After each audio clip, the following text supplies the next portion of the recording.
The Toronto Blue Jays fall to the Tampa Bay Rays by a score of 7-3 in a game that saw Shane McClanahan dominate the Toronto Blue Jays lineup and Yusei Kikuchi continue to struggle. So we'll break that down and much more coming up next.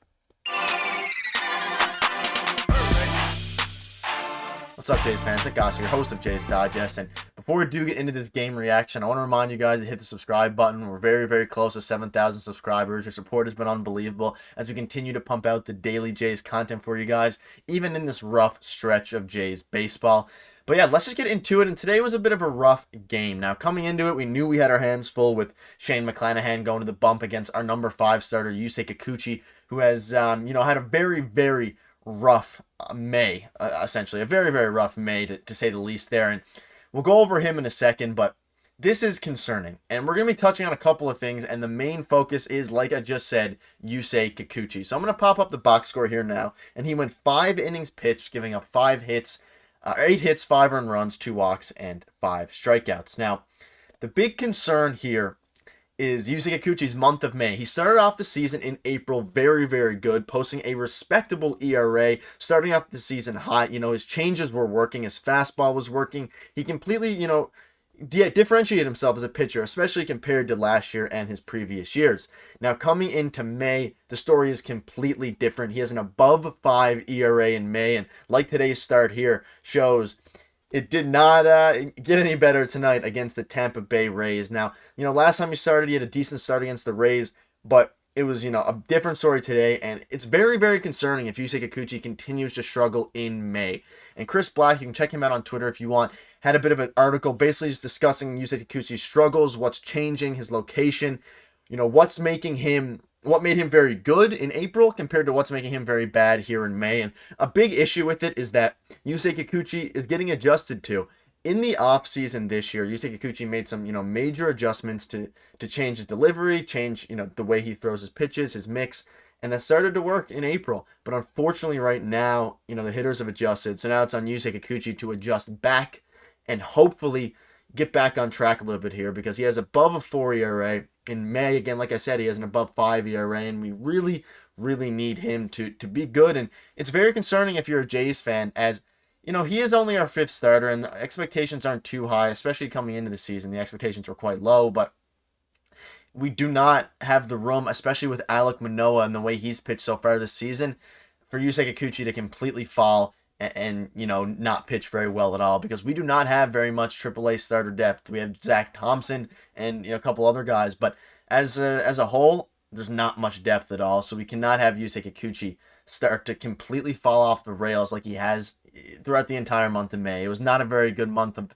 May for Yusei Kikuchi at all, and it's a bit of a concern. So let me know what your thoughts are on him in the comment section below, and if you think that he's going to adjust back, or if you think the hitters will just continue to adjust to him and he'll continue to struggle. Because, again, today was a real rough game for him, giving up 5 runs. And he did battle. He gave us 5 innings, but his command was a little bit of an issue. His fastball wasn't biting as much as it usually does, and he left a couple middle.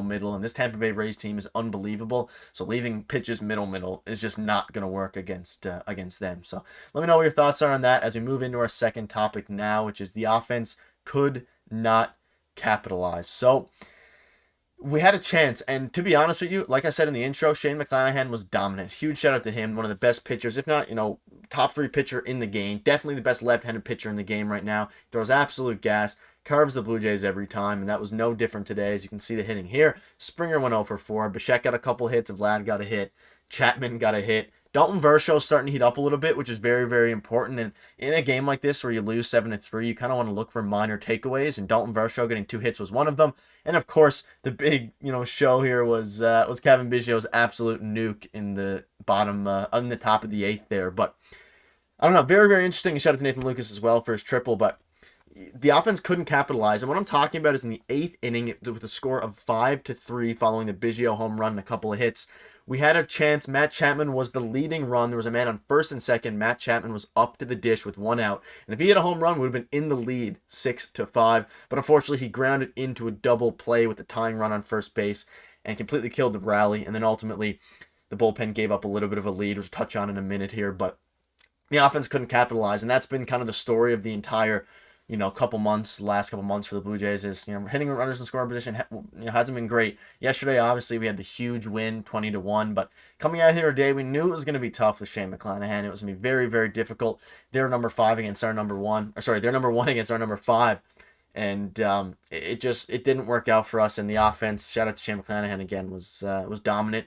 And a quick note, Danny Jansen left with an injury, so we'll see if he's going to catch Alek Manoah tomorrow. I'm sure there'll be an update, shortly, because I'm recording as the game just ended. But we need the offense to wake up a little bit. They showed flashes, but unfortunately they were not able to capitalize. And we had a couple of, cool moments. The Biggio home run, Dalton Varsho getting hot, and Nathan Lucas with his first career triple. But other than that, I don't want to be talking about Nathan Lucas's triples in a game that we lose. So ideally we win one games like this, but again, the Rays are a great team, the best team in baseball this year, and going to be very, very interesting. They have the best start in their franchise's history, Buck Martinez said. So shout out to the Rays if you're playing phenomenal. But as a Jays fan, I want them to snap that greatest start to franchise history. But let's move on now to the kind of last topic, and that was Garcia struggles, and we'll touch on the bullpen here in this segment a little bit.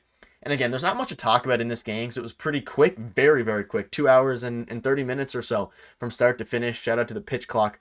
But Garcia struggled today, the bullpen struggled today, and aside from Jimmy Garcia, there was a couple positives here. Nate Pearson is looking like a dominant back-end reliever, striking someone out. I don't remember who it was, on a 100.3 mile per hour pitch, and he is someone who deserves more leverage. Anthony Bass, I guess, shout out to him. He got back out there a little bit, but Jimmy Garcia is a bit of an issue, and he's continuing to struggle, even in games that have, you're losing by a good bit. You put in Jimmy Garcia to maybe try and lock it down, and he gives up 2 runs. Now, it was 5-3 when he came in, 7-3 when he exited, and just very, very, bad pitching out of him. And he's someone coming into the season that you had a lot of faith in, especially starting the season, and in spring training absolutely dominated. His fastball was looking lively, touching 98, 99.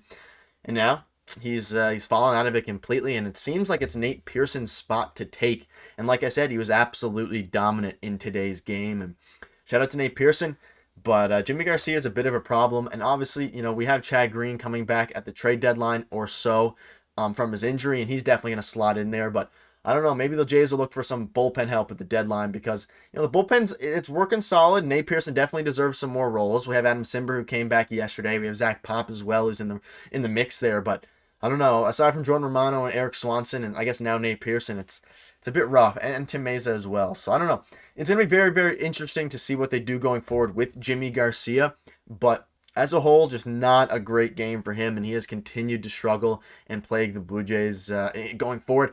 And, John Steiner keeps giving him opportunities in lower leverage situations, and he continues to struggle. So, who knows? Maybe that the Blue Jays will try to give him some more lower leverage situations and let him work it out, because he has a bit of a track record there with the Marlins and the Jays, but or the Astros and the Jays, sorry. But either way, it'll be a very, very interesting to see, and it's a bit rough. But that'll wrap up the game recap. Let me know what your thoughts are on that. Again, there's not much to talk about here. I just kind of wanted to touch on the Yusei Kikuchi thing, and it is very concerning that he's struggled so much. And looking ahead, there's an afternoon game tomorrow with Alek Manoah taking the bump. And this is, if we come out of this series with a split, winning 2 games at the Trop, we'd be over the moon. Obviously, we're not where we want to be in the playoff picture. We're not where we want to be in the standings. We're definitely not where we want to be just on the year as a whole. But, if we can split the win, get the win tomorrow and split the series, then I'd be very happy. I think a lot of Blue Jays fans would take that. But let me know what your thoughts are on all that, and I'll wrap up the video now. Again, make sure to hit the subscribe button. We're so close to 7,000, so hitting the subscribe button would be great. And make sure to tune in for tomorrow's video.